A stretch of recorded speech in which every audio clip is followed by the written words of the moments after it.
अगर आपको मनचाहा जीवन साथी पाने में मुश्किलें आ रही हैं, साथ ही शादी तो हो गई है मगर बेवजह के झगड़े लगातार रिश्ते में आपके बढ़ते जा रहे हैं, तो केले के पत्ते से जुड़ा कौन सा वो खास उपाय है जो आप कर सकते हैं? आइए पंडित जी से जान लेते हैं। पंडित जी, ये बहुत आप देखते हैं कि ज्यादातर कॉल्स आती हैं तो इसमें ये सवाल उठता ही है। एक तो मनचाहा साथी नहीं मिल रहा है, दूसरा शादी हो गई है तो छोटे मोटे झगड़े हैं वो बड़े हो जाते हैं जिससे रिश्ता डिस्टर्ब हो रहा है। तो केले के पत्ते से क्या उपाय कर सकते हैं? देखो बेटा, अक्सर शादी में विलंब का जो कारण होता है, ज्योतिषीय कारण जानो। अगर किसी की कुंडली में बृहस्पति सप्तम भाव में बैठा हुआ है, शनि लग्न में है, राहु केतु या मंगल का संबंध सप्तम भाव से हो रहा है, या जन्म कुंडली में शुक्र अस्त है, तो ऐसे लोगों के विवाह में विलंब नहीं, महाविलंब होता है। मतलब ऐसे लोगों का विवाह 40-40 वर्ष की उम्र तक नहीं होता है। और ये रुकावट कोई छोटी मोटी रुकावट नहीं होती है, परिवारी जन परेशान हो जाते हैं।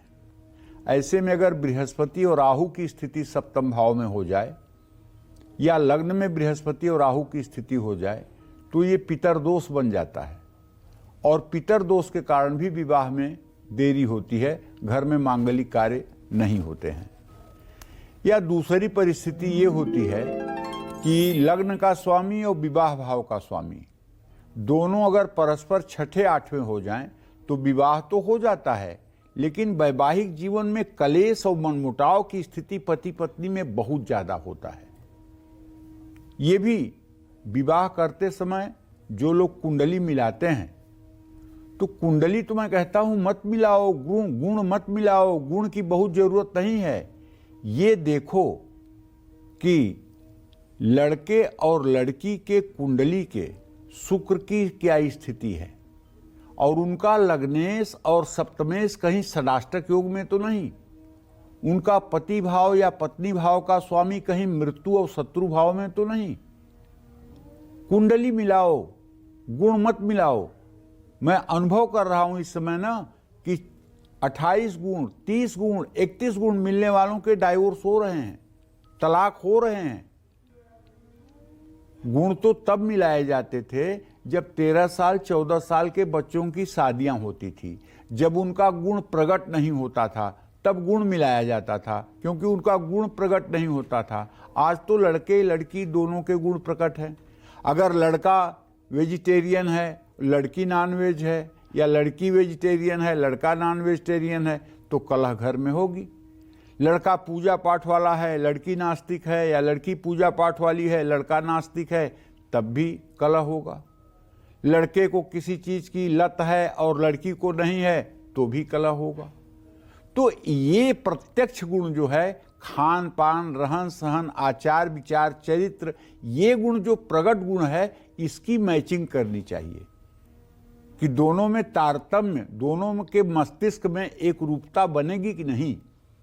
क्योंकि विवाह में जब सप्तपदी पढ़ी जाती है तो लड़के के तरफ से एक वचन ये भी होता है, तव चित्तम मम चित्ते वाचा वाच्यम न लोपयेत। मतलब हमारा तुम्हारा चित्त एक जैसा ही होना चाहिए, और हम लोगों के बातचीत में कोई चीज का छिपाव नहीं होना चाहिए। पता लगा कि पति अपने मोबाइल में पासवर्ड लगा करके बैठा हुआ है, पत्नी अपने मोबाइल में पासवर्ड बना के बैठी हुई है।